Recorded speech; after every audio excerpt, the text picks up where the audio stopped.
Hello friends, આજે હું તમારી સાથે શેર કરીશ ઇન્સ્ટન્ટ રવાના ઢોકળા જે મોર્નિંગ બ્રેકફાસ્ટ અને સાંજે ડિનરમાં તમે ઢોકળા છે તે સર્વ કરી શકો છો. તો ઇન્સ્ટન્ટ રવાના ઢોકળા બનાવવા માટે 2 કપ રવો એટલે કે સૂજી લેવાની છે. હવે 2 કપ રવો લીધો છે તેના પ્રમાણમાં 1 કપ ખાટું દહીં લેવાનું છે. પણ જો તમારી પાસે ખાટું દહીં ના હોય તો મોરું દહીં તમારે 2 કપ લેવાનું છે. હવે અડધો કપ પાણી ઉમેરવાનું છે અને થીક બેટર રેડી કરવાનું છે. ઢોકળાનું બેટર બનાવીએ છીએ તો બેટર છે તે વધારે પતલું પણ નહીં અને વધારે જાડું નહીં, એવું થીક બેટર રેડી કરવાનું છે. હજુ પણ પાણી થોડુંક ઓછું છે એટલે અડધા ગ્લાસથી પણ થોડુંક ઓછું એવું પાણી ઉમેરી અને થીક બેટર રેડી કરીશું. બેટર તો રેડી થઈ ગયું છે પણ હજુ આપણે કોઈ મસાલો છે તે નથી એડ કર્યો, એટલે સ્વાદ પ્રમાણે મીઠું ઉમેરવાનું છે અને બેટરને મિક્સ કરી અને ઢાંકણ ઢાંકી અને 5 મિનિટ માટે બેટરને સાઈડમાં મૂકી દઈશું.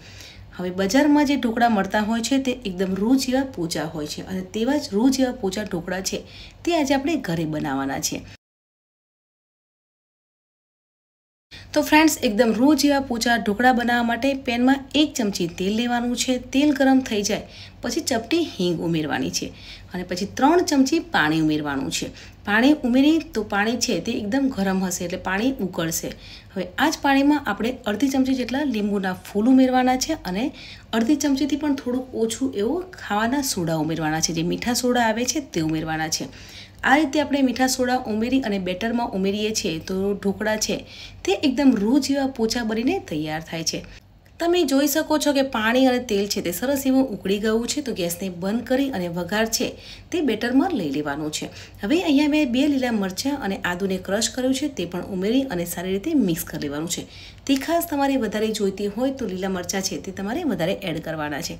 હવે કન્ટિન્યુ 1 મિનિટ માટે હલાવવાનું છે જેથી બેટર છે તે એકદમ સોફ્ટ થઈ જશે અને ઢોકળા છે તે એકદમ રૂ જેવા પોચા બનીને તૈયાર થાય છે. ફ્રેન્ડ્સ, આજે જે હું ઢોકળા બનાવવાની છું તે જે પતલા ઢોકળા આવે છે તે રીતે બનાવવાની છું. એક જ પ્લેટમાં બેટર છે તે લઈ લેવાનું છે. પણ આજે આપણે પતલા ઢોકળા બનાવવાના છે અને સાઈડમાં મેં ઢોકળિયામાં પાણી ગરમ કરવા મૂકી દીધું છે. જો તમારી પાસે ઢોકળિયું ના હોય તો એક તપેલું લેવાનું છે અને તપેલામાં પાણી ગરમ કરી અને તેના માપની પ્લેટ લઈ અને તેમાં પણ તમે ઢોકળાને સ્ટીમ કરી શકો છો. હવે અહીંયા મેં ઢોકળિયાની પ્લેટ છે તે ઓઇલથી ગ્રીસ કરી લીધી છે અને આજે હું પતલા ઢોકળા બનાવવાની છું એટલે બંને પ્લેટને ઓઇલથી ગ્રીસ કરી લઈશું. હવે રવાનું જે બેટર રેડી કર્યું હતું એને એકવાર સારી રીતે હલાવી લેવાનું છે અને બંને પ્લેટમાં બેટર છે તે લઈ લેવાનું છે. તો આ રીતે એક પ્લેટમાં થોડું બેટર લઈશું અને બીજી પ્લેટમાં બીજું બેટર લેવાનું છે એટલે પતલા ઢોકળા છે તે રેડી થશે.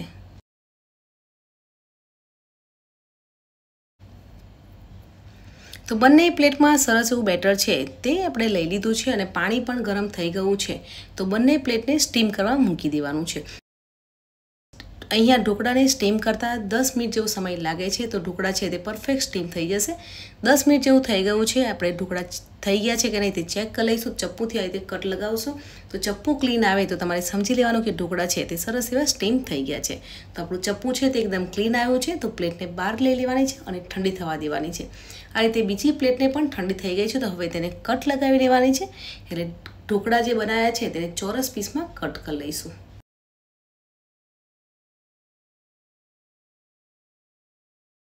તો ફ્રેન્ડ્સ, ઇન્સ્ટન્ટ રવાના ઢોકળા બનાવ્યા છે તે એકદમ રૂ જેવા પોચા બનીને તૈયાર થઈ ગયા છે. અહીંયા મેં પતલા ઢોકળા બનાવ્યા છે એટલે વધારે ફૂલ્યા નથી. પણ જો તમે એક જ પ્લેટમાં વધારે લેશો તો ઢોકળા છે તે સરસ એવા ફૂલીને તૈયાર થાય છે.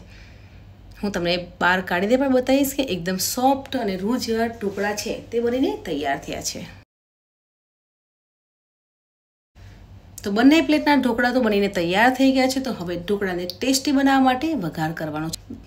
તેલ ગરમ થઈ જાય પછી 1 ચમચી રાઈ ઉમેરવાની છે અને લીલા મરચાંની આ રીતે સ્લાઇડ્સમાં કટ કરી અને ઉમેરવાની છે. જો તમને આ રીતે સ્લાઇડ્સમાં કટ કરીને લીલા મરચાં ના ફાવતા હોય તો ઝીણા ચોપ કરીને પણ તમે ઉમેરી શકો છો. 1 ચમચી તલ ઉમેરવાના છે અને 2 ચમચી પાણી ઉમેરી અને પાણીને ઉકળવા દેવાનું છે એટલે તેલ અને પાણી છે તે સરસ એવું ઉકળી જશે.